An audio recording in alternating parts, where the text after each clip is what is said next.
hermanos, en el contexto de nuestra escuela dominical, yo quiero que nos situemos en el libro de los Hechos, capítulo 2. Vamos a estar caminando entre el 2, entre los primeros 4 capítulos, pero vamos a ir leyendo algunos pasajes.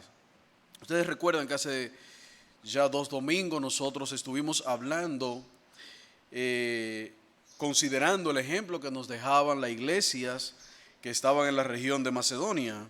Y veíamos en la primera parte cómo Pablo reconoce la bendición que había sido para él la iglesia de Filipos.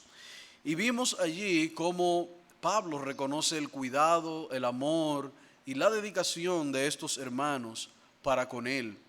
Y él en el verso 10 lo reconoce cuando él dice que qué bueno que ellos habían revivido el cuidado que habían tenido para con él en otros momentos, y ya explicábamos en ese momento que no es que ellos se habían olvidado del apóstol Pablo, sino más bien que no habían tenido la oportunidad nuevamente de mostrarle ese amor, esa misericordia, de poder ser un medio de bendición para Pablo, como el Señor, a pesar de sus circunstancias, lo estaba haciendo para con ellos.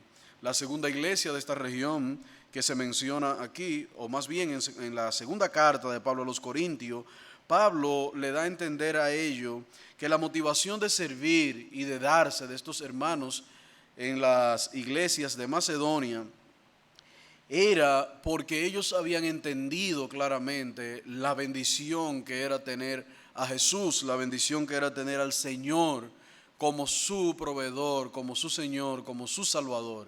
Y ellos, a pesar de su profunda pobreza, como dice el texto, abundaban en riqueza de su generosidad para con el apóstol y para con estas iglesias.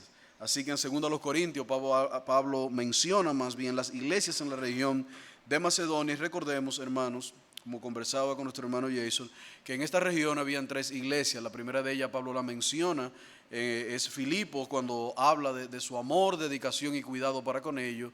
Y las demás iglesias de esa región lo era la iglesia de Tesalónica y también la iglesia de Berea, aquella que bien dice las Escrituras que eran que tenían un espíritu de escudriñar las Escrituras, y que aun cuando hablaban ellos iban para ver si lo que se hablaba era conforme a los profetas. Así que cuando Pablo habla de ello en la segunda carta a los Corintios, capítulo 8, Pablo dice de ello: así mismo, hermano, os hacemos saber la gracia de Dios que se ha dado a las iglesias de Macedonia, que en grandes pruebas de tribulación, la abundancia de su gozo y su profunda pobreza abundaron en riqueza de su generosidad. Pues doy testimonio, dice Pablo, de que con agrado dieron conforme a sus fuerzas y aún más allá de sus fuerzas. En los versos más adelante Pablo dice que aún ellos mismos se dieron en el nombre del Señor. Y en esta mañana básicamente lo que quiero es que veamos el ejemplo de otra iglesia, o de la iglesia neotestamentaria, la iglesia apostólica en el libro de los Hechos, porque definitivamente, hermanos, nosotros estamos convencidos de que la iglesia apostólica debe ser el segundo referente de lo que es una iglesia sana en todas las Escrituras. En primer lugar, nuestro primer referente para todo y en todo es nuestro Señor Jesucristo.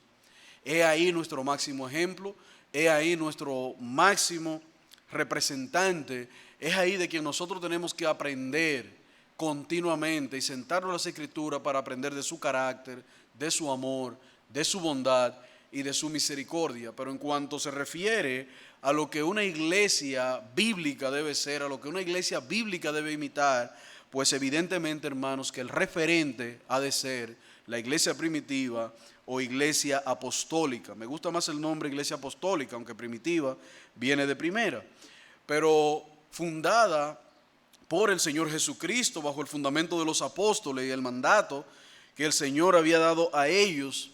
Podemos ver en esta iglesia, hermanos, un ejemplo para que las iglesias de hoy puedan imitar, para que las iglesias de hoy puedan seguir, para que las iglesias de hoy puedan crecer conforme a la verdad del Evangelio del Señor Jesucristo. Así que si una iglesia quiere buscar un buen referente, un buen ejemplo, no hay que buscarlo en el mundo, hermanos. Tenemos que ir al libro de los Hechos y ver allí cuál era el ejemplo que nos deja la iglesia apostólica a nosotros en el día de hoy.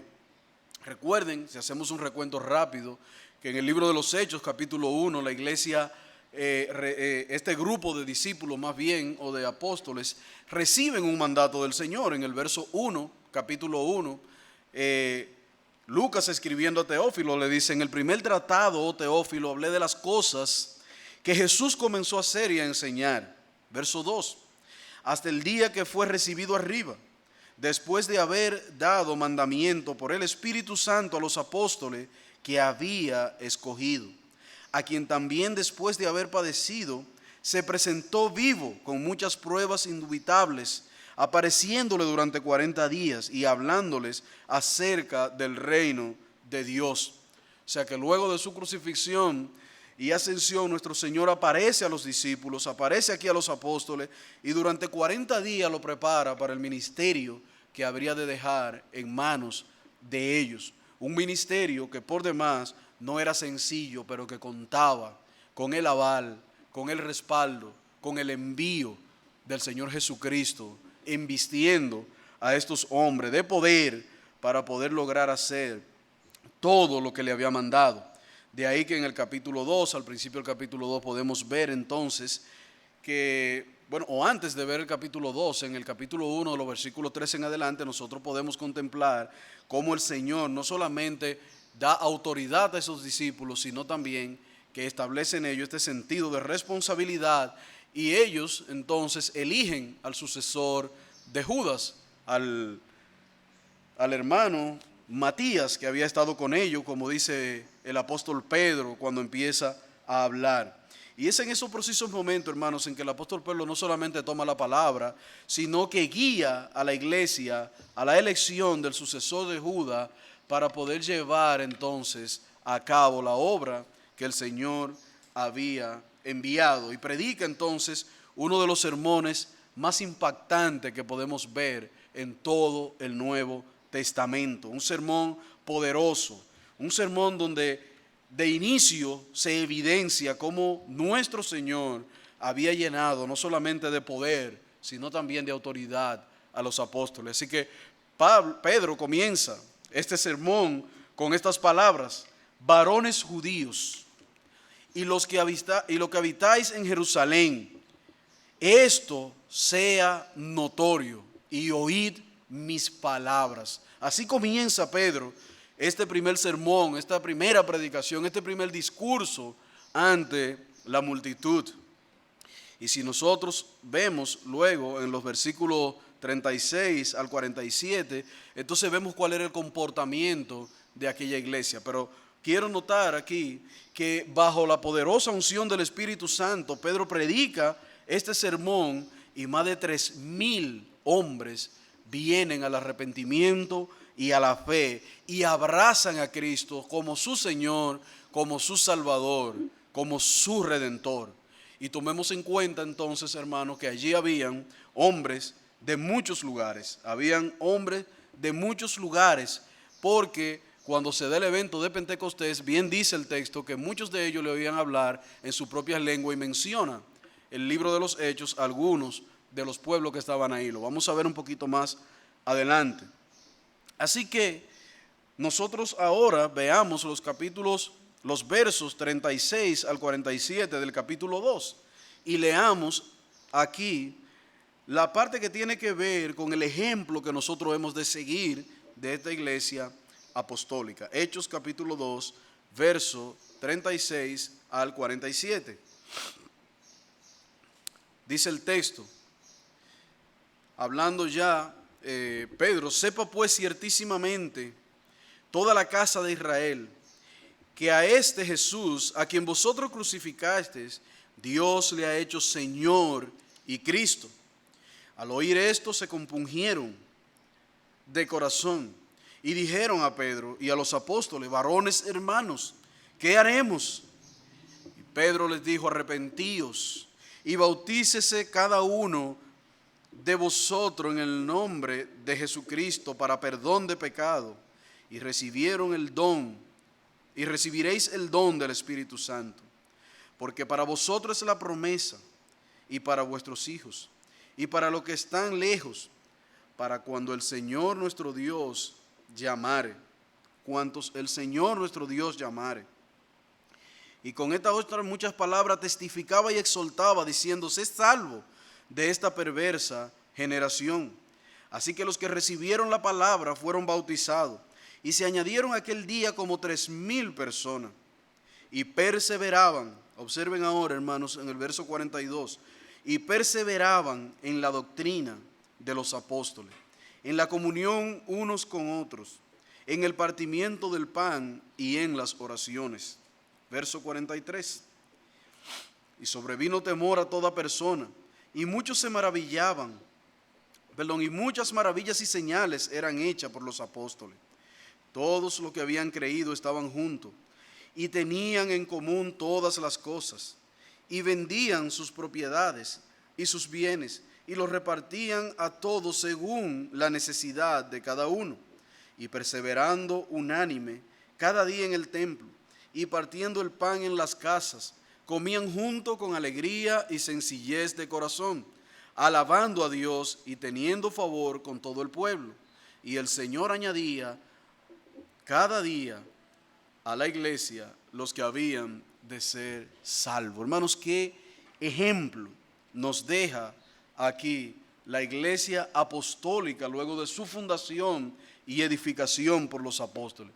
¿Y qué es entonces lo que caracteriza esta iglesia? Yo quiero que veamos al menos 5 aspectos que caracterizan esta iglesia y que toda iglesia en el día de hoy ha de imitar, por cuanto es un ejemplo de excelencia delante del Señor.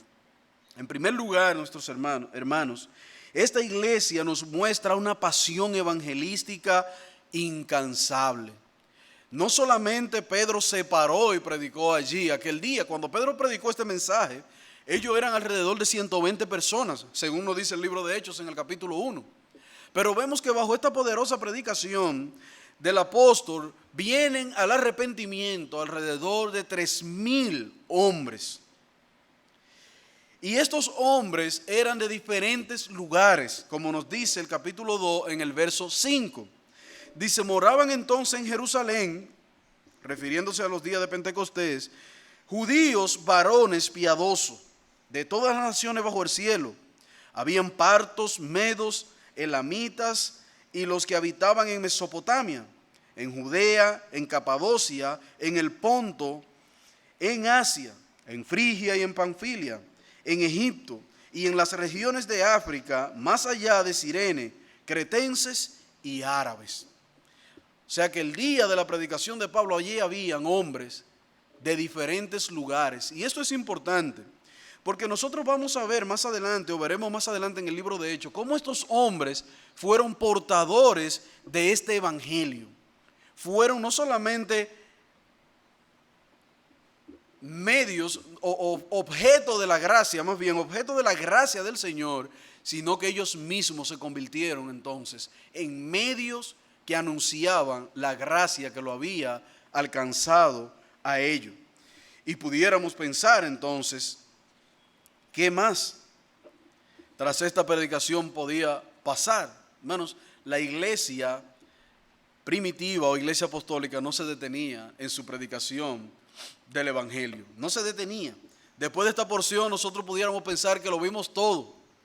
Una predicación poderosa donde hombres de todos los lugares, incluyendo los judíos, que a pesar de la religiosidad y el atar que tenían por la ley, creyeron al Señor, sino que vemos aquí a medos, a partos, a gente que venía de Egipto y de todas las regiones de África, creyendo y convirtiéndose al evangelio.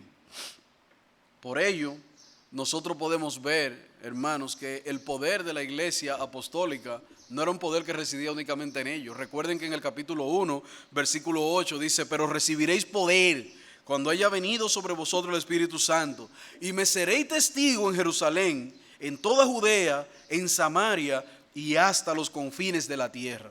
La iglesia estaba convencida de que su principal labor era una labor evangelística, era una labor de llevar el evangelio de Cristo a todos los perdidos. Y hermanos, esta iglesia tomó en serio ese trabajo.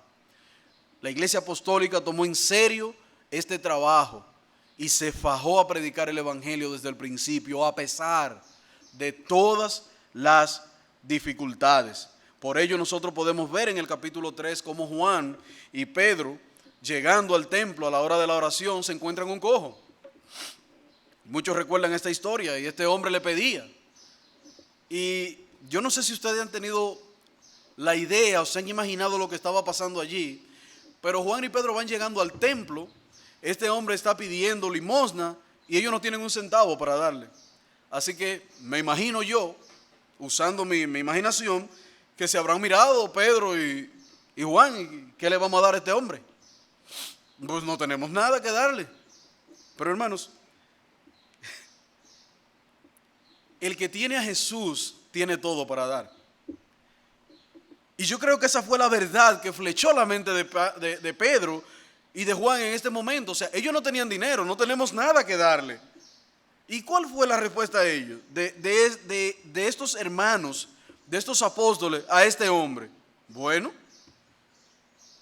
no tenemos nada que darle, démosle lo que tenemos. ¿Y qué es lo que tenemos? A Jesús. Por eso en el verso 6 ellos dice, no tengo plata ni oro, pero lo que tengo te doy. En el nombre de Jesucristo de Nazaret, levántate y anda.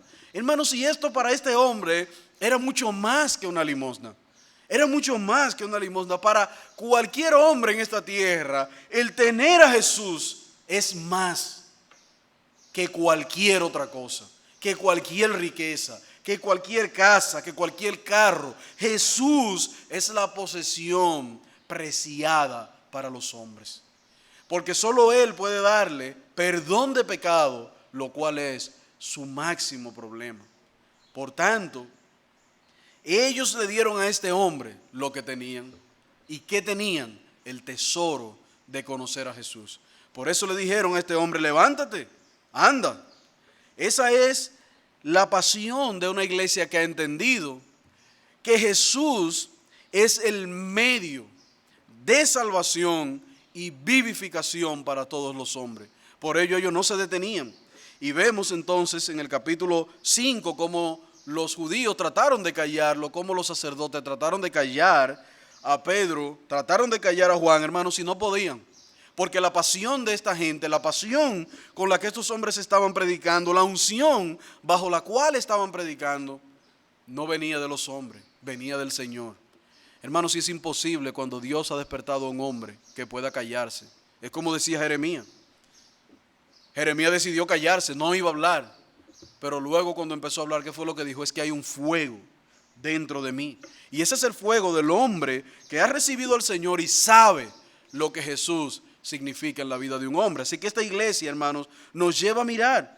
Por ello, a pesar de que a Pedro lo encarcelaron y a Juan lo encarcelaron, luego que el ángel abre la puerta y sale, ¿ustedes saben qué se fueron a hacer? Se fueron a predicar, hermanos. Estaban en el pueblo enseñando. Y vinieron los principales sacerdotes y le dijeron, pero y nosotros no le dijimos a ustedes que no hablaran más, que no trastornen más predicando esa doctrina. Más literalmente en el versículo 28 del capítulo 5, ellos le dicen, no mandamos estrictamente, oigan bien hermanos, estrictamente que no enseñasen en ese nombre, en el nombre de Jesús. Y la respuesta que ellos dan es maravillosa. La respuesta que les dan a estos hombres es impactante. Vean bien, hermanos. En el verso 29, Pedro dice, y respondiendo Pedro y los apóstoles dijeron, es necesario obedecer a Dios antes que a los hombres. ¿Y en qué estaban ellos obedeciendo a Dios? En el mandato de llevar el evangelio. En el mandato que le habían dado de predicar el evangelio. Verso 30. El Dios de vuestros padres, el Dios de nuestros padres levantó a Jesús, a quien vosotros matasteis y colgasteis en un madero. Versículo 31. A este Dios ha exaltado con su diestra por príncipe y salvador, para dar a Israel arrepentimiento y perdón de pecado. Hermanos, el poder con el que Cristo nos reviste para predicar el evangelio también da valor. Da valor, hermanos, porque ¿cómo estos hombres le respondieron hacia los principales? ¿Bajo qué premisa? Hermanos, bajo la unción poderosa del Espíritu Santo y bajo el mandato directo de su Rey y Señor Jesucristo. Solo ello capacita al hombre para responder como respondieron Pedro, Juan y los apóstoles. A este, y le señala claro, a quien ustedes mataron, Dios entonces lo ha exaltado como Dios y como Rey, y lo ha levantado como Salvador para dar a Israel salvación y perdón de pecado. Tal era la pasión evangelística de estos hombres. Y nosotros podemos ver a partir de allí, hermanos, que los apóstoles no se callaron. A pesar de las pedradas que Esteban recibía a la hora de su muerte, este hombre no dejó de predicar el evangelio.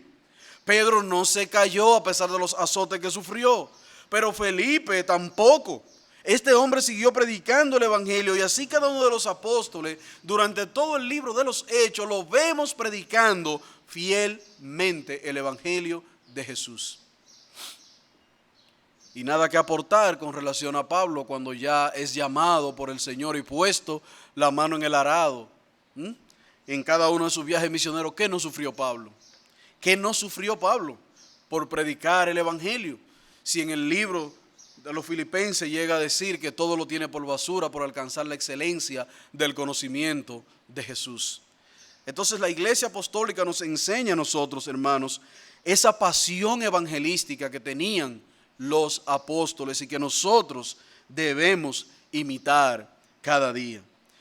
En segundo lugar, esta iglesia nos enseña que esa bendición de permanecer firmes y de ser una luz, una lumbrera, una columna, está sostenida sobre una verdad que es importante.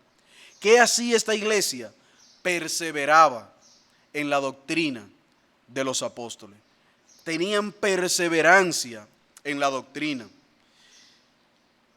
Y hoy, hermanos, nosotros podemos ver cómo la perseverancia de esta iglesia y de las iglesias que siguieron creciendo a partir de ahí ha podido transportar hasta nuestros días un evangelio puro a muchos de los que siguen imitando la fe y la doctrina de esta iglesia. Pero podemos preguntarnos, ¿qué hacía que esta iglesia se esparciera como pólvora en los días de los apóstoles? La iglesia crecía enormemente. Recuerden que luego de ahí Pedro vuelve y predica y 5,000 hombres más vienen al arrepentimiento. O sea que la iglesia seguía creciendo, el evangelio seguía siendo sembrado y había una cosecha importante de alma en aquellos días. Pero nos preguntamos, ¿qué hacía que esta iglesia siguiera avanzando tanto y tan rápido? Hermanos, algo muy sencillo. Ellos continuaban perseverando en la doctrina, perseveraban en la doctrina. Y el problema de hoy en día es que muchos quieren tener la iglesia llena de personas. Eso en un sentido no está mal, porque nosotros queremos que la iglesia rebose de hombres y mujeres que conozcan a Jesús. Pero el problema muchas veces es que queremos llenarla no por la verdad predicada, como Pedro bien le dijo a este hombre. Le habló de frente, le dijo: Jesús, a quien ustedes mataron, Dios lo ha levantado, lo ha exaltado como Salvador. ¿Para qué? Para dar a Israel perdón de pecado. El problema es que hoy no queremos hablar del perdón de pecado. Hoy no queremos hablar del pecado. Queremos buscar métodos que atraigan a la gente para venir a la iglesia. Queremos llenar a la iglesia, pero no queremos llenarla con los métodos con que la iglesia apostólica llenó los lugares donde iba. Hoy en día las iglesias están muy preocupadas en crear marketing, programas para atraer a las personas. Y hoy eso es un tema ese es un tema que se trata en los consejos de ancianos y en los concilios evangélicos. ¿Cuáles son los métodos más efectivos para llenar la iglesia de personas? Hermanos, si la pregunta que tenemos que hacer no es qué hará que la iglesia se llene de personas, qué vamos a hacer para atraer personas, y diseñan esquema para ello. Se diseña esquema para, así como un comercial llama la atención para comprar un producto, la iglesia es vendida por muchos como ese tipo de producto que se mercadea a través de anuncios, se mercadea a través de programas para entonces llenar la iglesia de personas. El evangelio de la prosperidad ha sido un medio maravilloso para muchos llenar sus iglesias. Y yo no estoy diciendo con esto que todas las iglesias que están llenas son falsas o no siguen las enseñanzas de los apóstoles. No estoy diciendo eso. Hay muchas iglesias, hermanas, que en su misericordia Dios le ha llenado sus templos de creyentes verdaderos, fieles, redimidos por la verdad de Cristo. Pero ¿cómo vamos a diferenciar en cuál de esas iglesias se está predicando la verdad y en cuáles no? Es muy sencillo, hermano. Observa lo que predican. ¿Qué es lo que predican? Si predican la verdad evangélica y perseveran en la doctrina de los apóstoles, indudablemente está frente a una iglesia que está siguiendo el ejemplo de la iglesia verdadera.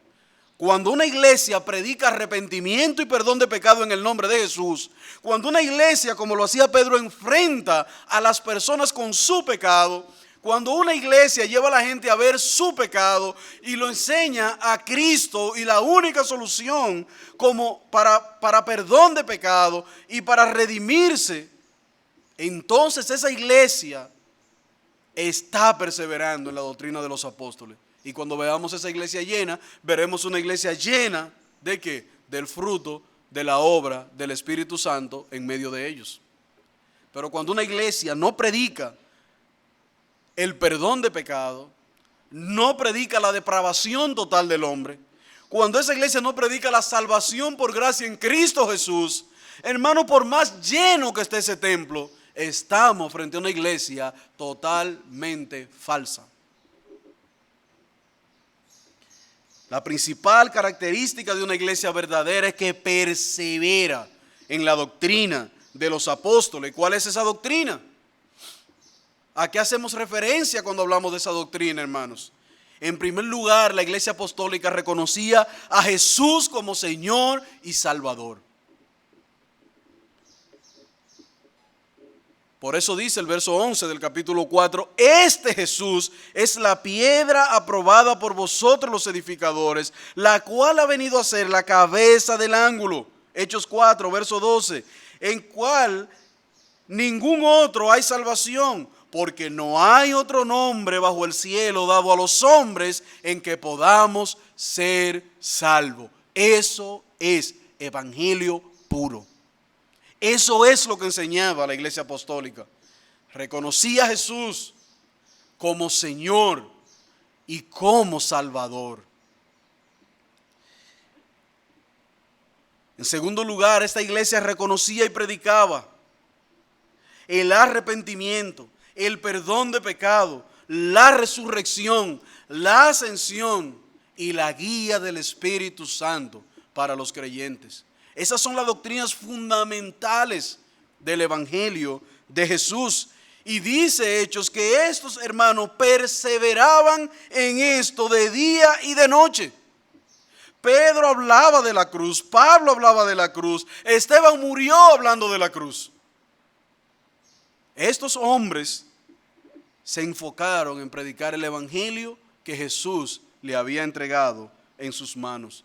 Y esto, mis queridos hermanos, traspasó de generación en generación. Por eso vemos a Pablo cuando llega a Roma y dice, me propuse no saber nada entre vosotros, que no sea que a Cristo y a este crucificado. A Cristo y a este crucificado. El evangelio que estos apóstoles predicaban consistía en eso: perdón de pecado, vida eterna y la cruz de Cristo. Ahí se resumía todo el evangelio. Hermanos, si usted quiere saber si una iglesia persevera en la doctrina de los apóstoles, revise que esté predicando eso. Porque si está predicando eso, habrán en sus filas hombres fieles, hombres transformados, Hombre que ciertamente, como dice el libro de los Corintios, capítulo 2, versículo 5, capítulo 5, versículo 17, de modo que si alguno está en Cristo, nueva criatura es. Las cosas viejas pasaron y he aquí todas son hechas nuevas. Porque el hombre que conoce este evangelio es transformado por el poder de ese evangelio.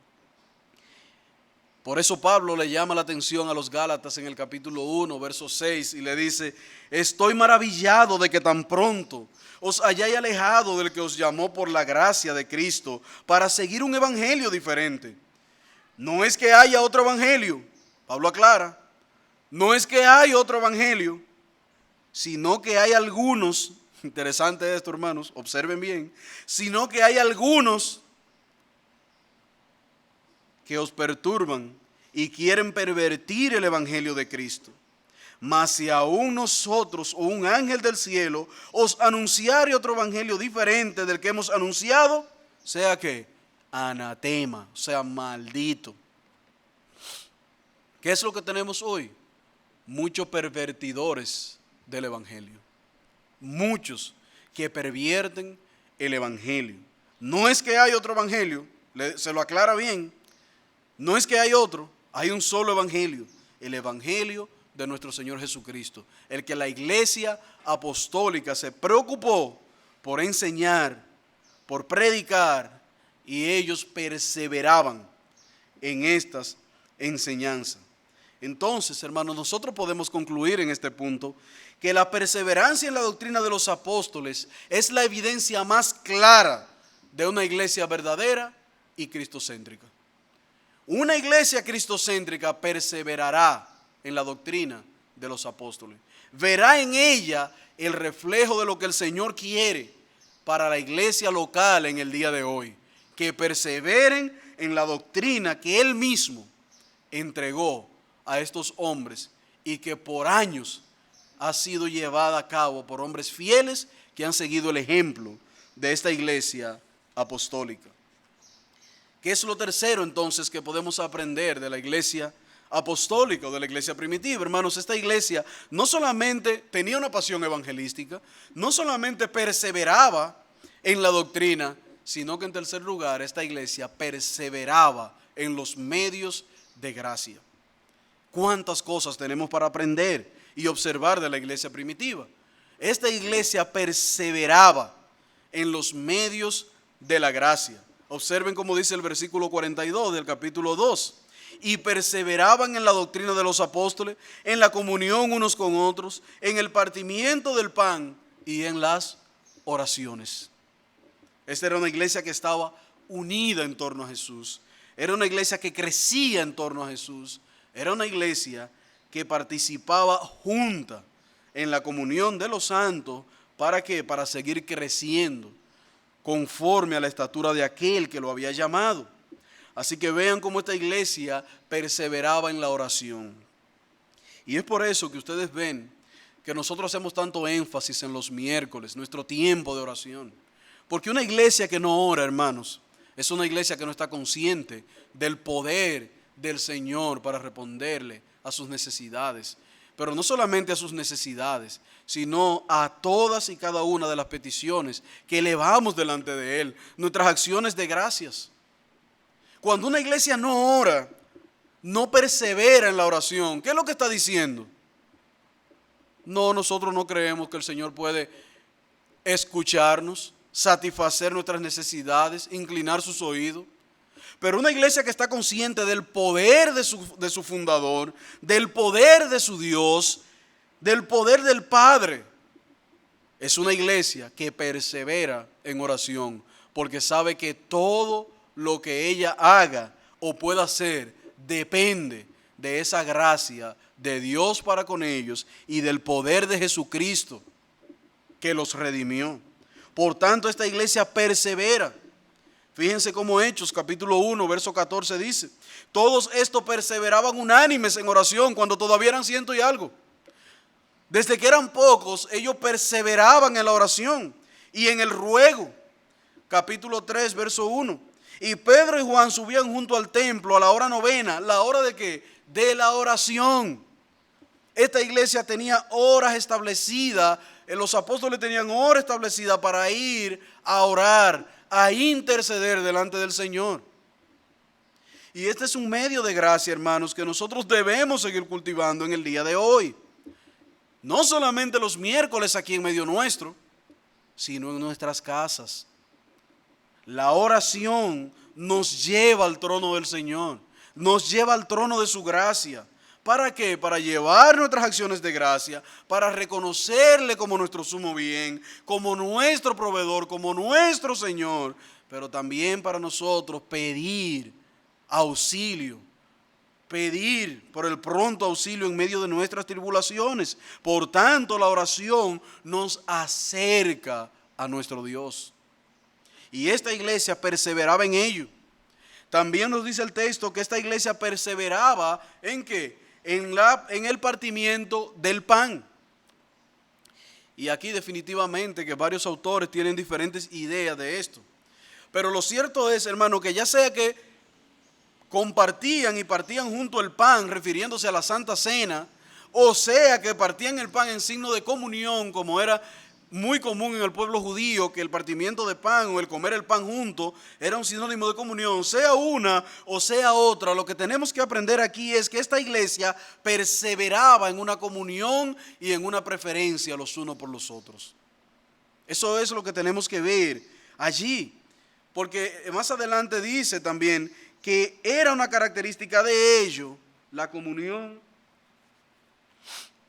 los unos con los otros. Hermanos, estos hermanos se preferían unos a otros. Ellos estaban alegres, contentos de estar juntos. Y había una preferencia de uno por el otro. Era el gozo de lo que Dios había hecho en sus vidas a través de Cristo, lo que provocaba ese amor intenso los unos por los otros. Por eso cuando nosotros vamos a la primera carta de Juan, ¿qué dice Juan? Y en esto conocerán que son mis discípulos, en que se aman los unos a los otros, en que se prefieren los unos a los otros, en que se preocupan los unos por los otros. Hay una preferencia del hermano. Fíjense que el texto dice que ninguno de ellos decía ser suyo lo que era propio, sino que lo tenían como todo en común, todas las cosas en común. Y Pablo en la carta a los romanos nos insta en el capítulo 12 a que a nosotros considerar a los demás como superiores a nosotros mismos. Y eso nos habla, hermano, del nivel de amor, de compenetración que tenían estos hermanos en su comunión. Ellos se preferían los unos a los otros. Y yo digo, Pablo más adelante, en Romanos, cuando él habla, él dice, consideren los demás superiores a vosotros mismos. Y definitivamente eso es algo que se aprende al ver el carácter, al ver el ejemplo de la iglesia apostólica. Hermano, qué bueno, qué bello es cuando nosotros nos preferimos los unos a los otros. Cuando yo considero a mi hermano superior a mí, porque eso me permitirá servirle con amor, con dedicación, a preferirlo a él por encima de mí. Es este tipo de comunión, hermanos, que habla de compromiso, de atención, de buscar siempre el bien, de pasar por alto las ofensas, de no tomar en cuenta las cosas que me ofendan a mí, sino las que agradan al Señor, de poner mi propio ego a un lado, de ser dispuesto para perdonar, de tener una disposición a caminar junto con mi hermano, de ir de la mano con él, sobrellevar sus debilidades. Es ese tipo de comunión que le da toda la gloria a Dios, porque en todo nos preferimos los unos a los otros. Hermanos, es en ese tipo de comunión donde no hay espacio para las ñoñerías. Es que él pecó contra mí, él me faltó, él me dijo tal cosa. Hermanos, y se molesta y no, mis hermanos. Lo que nos enseña la comunión íntima de estos hermanos es que hay que pasar por alto las ofensas. O sea, yo te prefiero tanto que no importa que tú hayas pecado conmigo, yo estoy dispuesto a perdonarte. Yo estoy dispuesto a perdonarte, a agarrarte, a sostenerte, a caminar junto contigo, mi hermano. Eso nos enseña la comunión íntima de esta iglesia. Perseverar en los medios de la gracia nos llevará a nosotros, hermanos, a esto. pero también ellos perseveraban dentro de la doctrina de la gracia en congregarse fielmente. El verso 46 del capítulo 2 dice, y perseveraban unánimes cada día, ¿dónde? En el templo. Ahí estaban ellos, ¿dónde? En el templo. Si bien es cierto que la iglesia es cada elemento, cada hombre, cada mujer que la compone, nada simboliza más la unión y belleza y esplendor que la reunión de los santos en el templo. Hermanos, nada simboliza más la belleza, la unión y el esplendor de la iglesia que la reunión de los santos. Cuando los santos se reúnen para adorar a su Dios, vean cómo lo reza el Salmo 133. Qué bello lo dice el Salmo 133. Vayamos allá.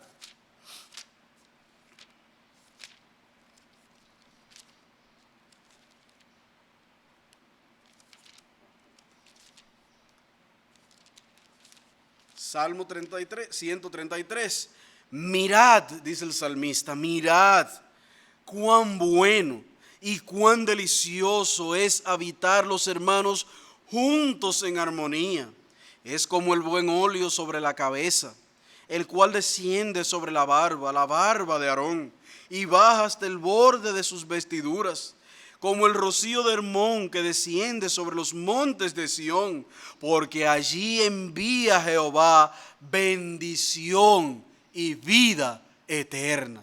Hermano, qué bello, qué hermosa, cuánto esplendor hay cuando los santos se reúnen para adorar a su Dios. Dice las Escrituras que es bueno, es delicioso, y allí envía Jehová bendición y vida eternas. Hermanos,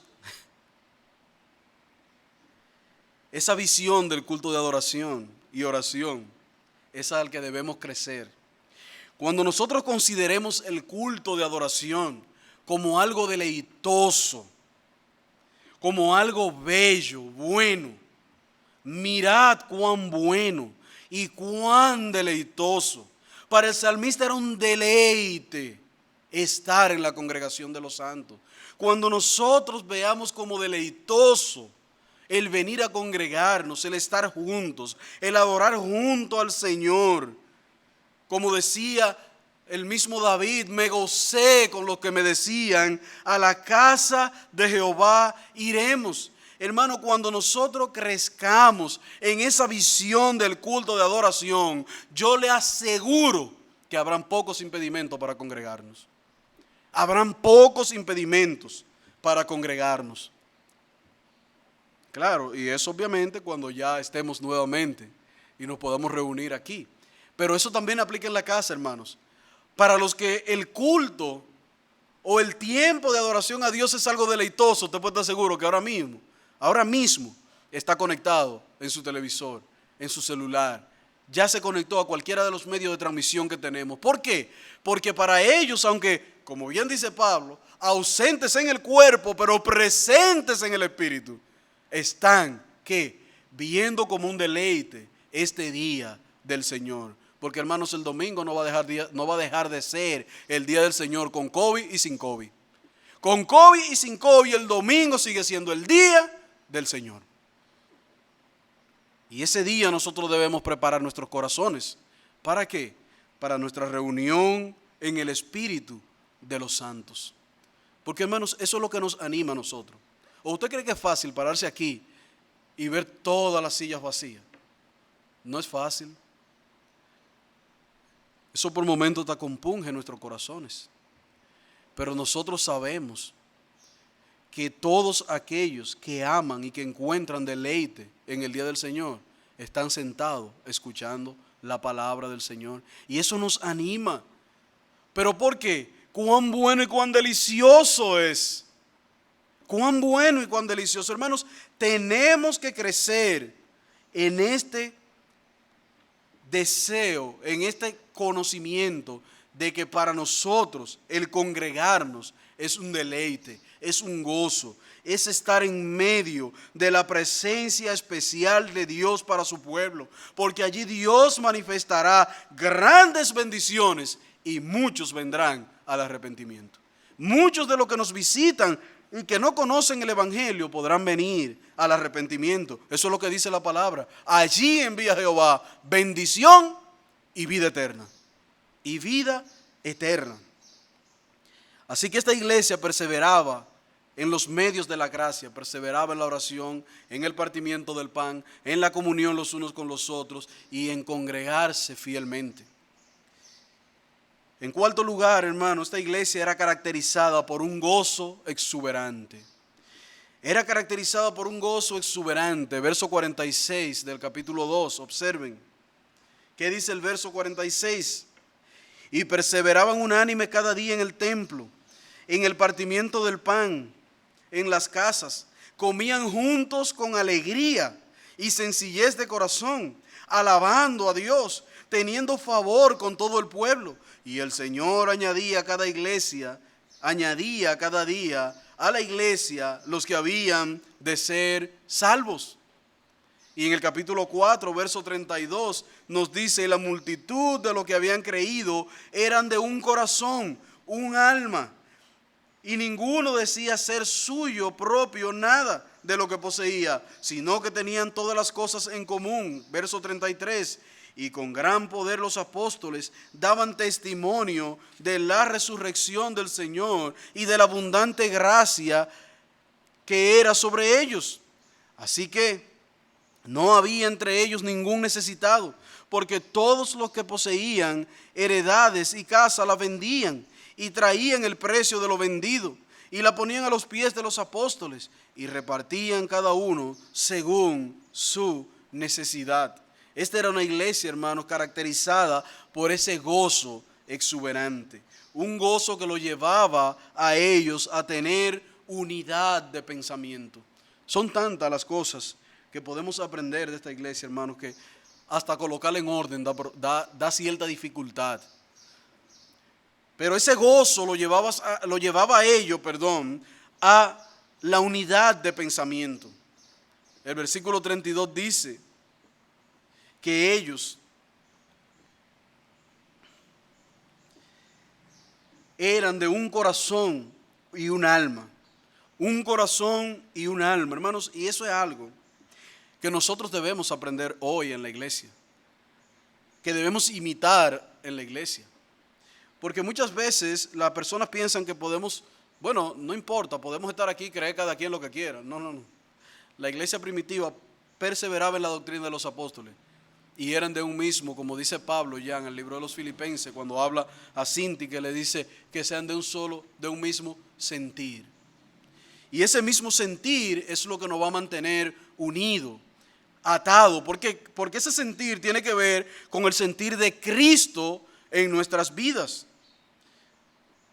Deben sentir, como dice Pablo en Filipenses capítulo 2, los versos 2 al 5, ¿verdad? Deben sentir una misma cosa, porque ese mismo sentir es lo que lo lleva a tener el mismo gozo. Y ellos, hermanos, estos hermanos tenían un gozo exultante. Cuando hablamos de un gozo exultante, es un tipo de gozo que te hace saltar de lo emocionado que estás. Así era esta iglesia. Ellos estaban gozosos, dice el texto. Comían juntos, con alegría, con sencillez de corazón y alabando a Dios. Así era como esta iglesia participaba. Eran de un solo pensamiento y esa alegría desbordaba, era evidente, se mostraba para con los demás. Pero también agrega este texto, hermanos, en cuanto a la característica de su gozo, que era un gozo con sencillez de corazón. Era un gozo caracterizado por la sencillez de corazón. ¿Y a qué quiere el texto decir cuando habla de sencillez de corazón? Hermanos, su amor, su deseo por hacer el bien lo despojaba de sí mismo.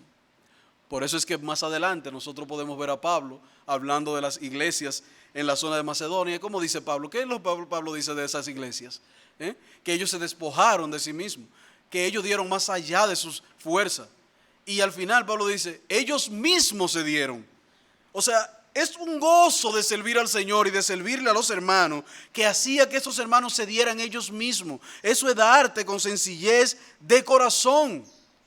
Tú no estás pensando en ti únicamente, en asegurarte tú, sino que tu gozo, tu amor, tu preferencia por los hermanos te ayuda con gozo, con alegría a darte aún más allá. Y eso, hermano, cuando nosotros aprendemos a darnos así, con sencillez de corazón, va a evitar, hermanos, muchos malos entendidos y también muchas ñoñerías en medio nuestro.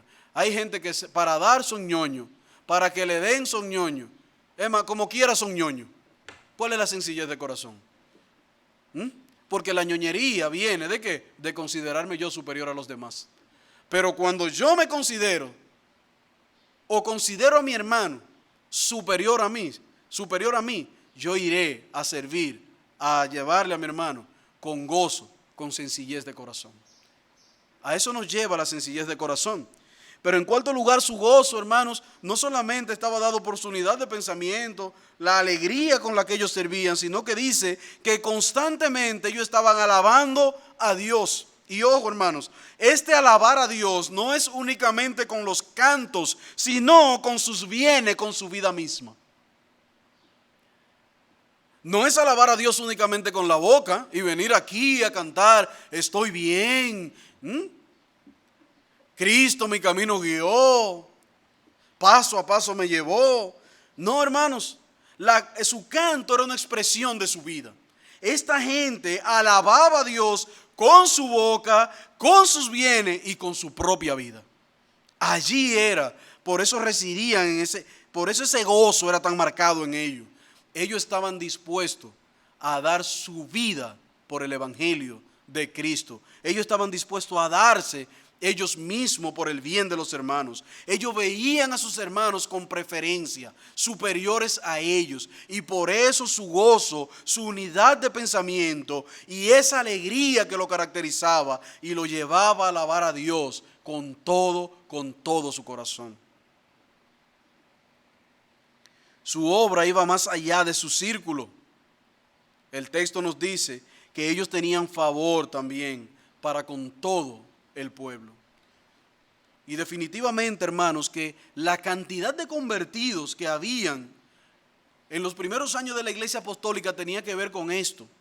La iglesia apostólica no solamente se centró hacia adentro, a su unión y a su fortaleza, sino que esa gracia que Dios había mostrado para con ellos se mostraba con los hermanos y para con los de afuera. Y nosotros podemos mostrar amor y misericordia para con los de afuera de muchas maneras.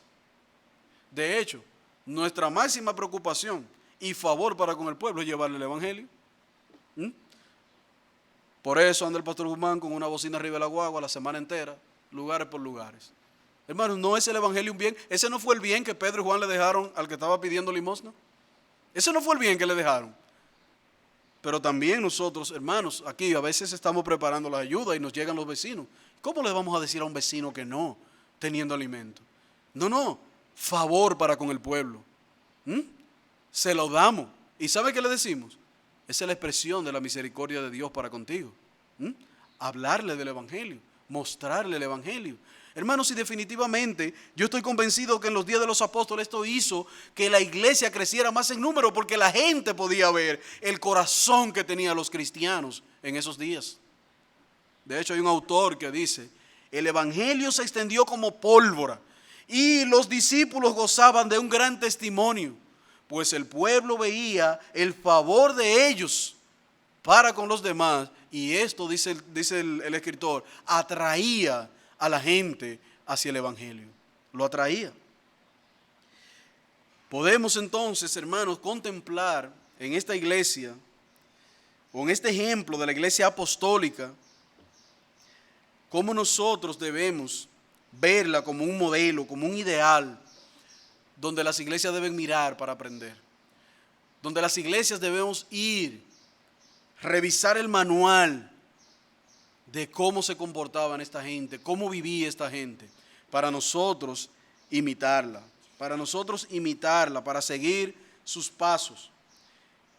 ¿Qué podemos entonces finalmente aprender de aquí que nos haga crecer a nosotros como iglesia bíblica de la Trinidad? ¿Qué podemos aprender del ejemplo de la iglesia apostólica, que durante todos esos años fue caracterizada por cada uno de esos elementos que nosotros acabamos de repasar? ¿Qué podemos aprender, mis amados hermanos? Bueno, en primer lugar, nosotros debemos aprender de aquí que una iglesia saludable y amorosa crece en cantidad, crece en calidad cuando persevera en la doctrina de los apóstoles. Hermanos, si queremos volvernos un mercado, si queremos volver a Iglesia Bíblica de la Trinidad, un club social, dejemos de perseverar en la doctrina de los apóstoles. Y ustedes verán, de hecho, posiblemente crezcamos más rápido si dejamos de perseverar en la doctrina en cuanto a cantidad que como lo estamos haciendo. ¿Sí? Porque en la medida que bajamos los estándares del Evangelio, la iglesia se va a llenar. Porque la gente allá afuera no quiere que le hablen de su pecado. La gente no quiere que le hablen de pecado. Como decía un falso pastor por ahí, la gente está cansada de que le hablen de pecado. Por eso yo le hablo de soluciones. Un falso. Porque lo primero que hizo Pedro fue que le dijo: ustedes, ese Jesús a quien ustedes mataron, a quien ustedes mataron, ¿qué fue lo que le habló a esos líderes religiosos? La verdad. Posiblemente estemos más llenos, hermanos. Pero si queremos una iglesia de hombres llena de hombres fieles, de hombres con verdadero arrepentimiento, que puedan evidenciar lo que esta iglesia apostólica evidenciaba, evidentemente debemos perseverar en la doctrina. No importa que el crecimiento sea más lento, porque no queremos una iglesia llena de impíos, queremos una iglesia llena de hombres y mujeres que aman y sirven al Señor de todo corazón. Y los impíos que lleguen aquí, los inconversos que lleguen aquí, y queremos que vengan muchos, pero ¿saben para qué? Para que al ver ellos cómo perseveramos, cómo hay un gozo exuberante en medio nuestro por la obra de Cristo, ellos quieran ser como nosotros y clamen a Cristo en arrepentimiento y fe. Y nosotros entonces lo agarremos, lo llevemos, perseveraremos con ellos en oración, perseveraremos en los medios de gracia, perseveraremos en ayudarle y en guiarlo en el camino de la verdad. Así, hermanos, que si queremos seguir creciendo como una iglesia fuerte, firme, debemos perseverar en la doctrina de los apóstoles. Debemos también, mis hermanos, fomentar la comunión de esta iglesia e imitar su fe. Debemos crecer, hermanos, en la comunión que tenía esta iglesia y en imitar su fe. Y pudiéramos preguntarnos, bueno, en tiempos normales tal vez lo pudiéramos hacer mejor, pero ¿cómo lo hacemos ahora cuando ni siquiera podemos congregarnos físicamente en el templo? Bueno, hermano, yo te voy a dar 5 principios que te pueden ayudar a fortalecer la comunión con los hermanos en tiempo de COVID. En primer lugar, ora por tus hermanos. Haciendo grupos de oración, lista de oración, le vamos a compartir en esta semana un listado de miembros. Hemos estado trabajando en él, pero no hemos podido terminarlo. Pero le vamos a compartir el borrón, no el definitivo, le vamos a compartir el borrón para que usted pueda tener los nombres de los hermanos allí, los números de teléfono de los hermanos, y usted pueda decir, bueno, en esta semana, cada día, en la mañana o en la noche, o cuando usted pueda, yo voy a orar por 5 hermanos de los que están en la lista de oración. Hermanos, sí podemos fomentar la perseverancia en la oración, pero WhatsApp te permite 4, ya creo que 8. Ellos iban a lanzar una actualización para que se puedan conectar 8 personas en chat. Y usted puede hacer grupo de oración de 8 hermanos. Sí, hágalo, hermano. Eso ayuda, fomenta la comunión entre nosotros. Tenemos algunos propósitos generales que están ahí, que lo podemos enviar a los grupos y que se están enviando a los grupos. Pero hermanos, ore por sus hermanos. Eso fomenta la comunión en este tiempo. En segundo lugar, llama a tus hermanos para saber cómo están. Por eso le vamos a facilitar la lista de miembros, el borrón que tenemos ahí, para que usted pueda llamar. Déjame ver cuál es el número de fulano. Escríbele por WhatsApp, llámalo. Preocúpate por saber cómo está tu hermano. Posiblemente te encontrarás a alguien que cuando lo llame, su gozo será como el gozo de estos hermanos de la iglesia. qué bueno, hermano, que te acordaste de mí. Qué bueno que pudiste llamarme. Qué bueno saber que estás orando por mí. En tercer lugar, sigue aportando como hasta ahora lo has hecho con tus bienes para aliviar las necesidades de nuestros hermanos. Ese es otro medio por el cual nosotros fomentamos la comunión e imitamos la fe de los cristianos, de nosotros. No voy a abundar mucho en esto porque la semana pasada, antepasada, hablamos suficiente de esto, pero es un medio también, hermanos, de nosotros aliviar las necesidades de nuestros hermanos, aportar para ayudar, para aliviar. Pero en quinto lugar, mis hermanos, otro medio por el cual nosotros podemos seguir fomentando la comunión e imitar la fe de esta iglesia primitiva es compartiendo la palabra. No solamente con aquellos que están alrededor nuestro y que no conocen al Señor, sino con nuestros hermanos. Podemos enviar un texto. Hermano, mira, he estado meditando en este texto y extraje este principio, te lo comparto. Si tú puedes, por favor, cuando esté leyendo algo, compártemelo también. Y empezamos a compartir texto con pequeñas meditaciones. El pastor Dante ha estado promoviendo esto para que los hermanos lo graben en audio, para compartirlo. Y esto es una forma también en la que nosotros podemos fomentar, fortalecer la comunión los unos con los otros, animarnos. Así que le dejo esos 5 principios para que podamos seguir fortaleciendo nuestra comunión como iglesia bíblica de la Trinidad en estos tiempos. Y voy a terminar leyendo un texto que ya leímos, pero que me gustaría que te quedes con él en tu mente.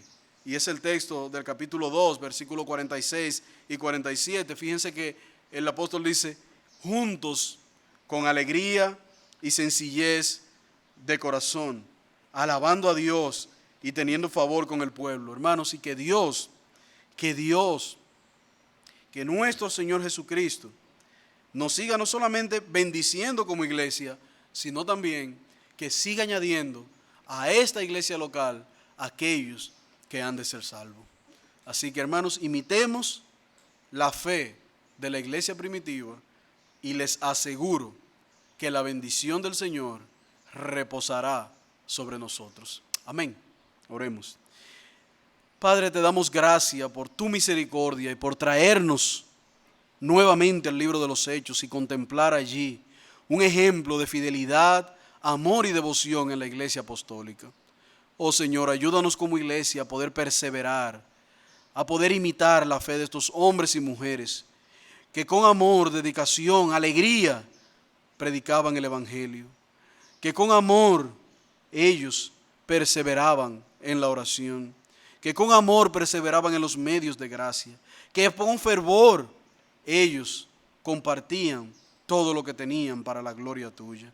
Oh Señor, ayúdanos a contemplar este ejemplo, para revisar nuestra vida como iglesia y seguir creciendo y transformándonos a una iglesia que imite la fe apostólica, que imite las obras de la iglesia apostólica, que imite, Señor, el poder de aquella iglesia apostólica que fue investida por ti para gloria, honra tuya y expansión de tu evangelio. Ven, Señor, y bendícenos, pues te lo pedimos en el nombre de Jesús. Amén. Amén.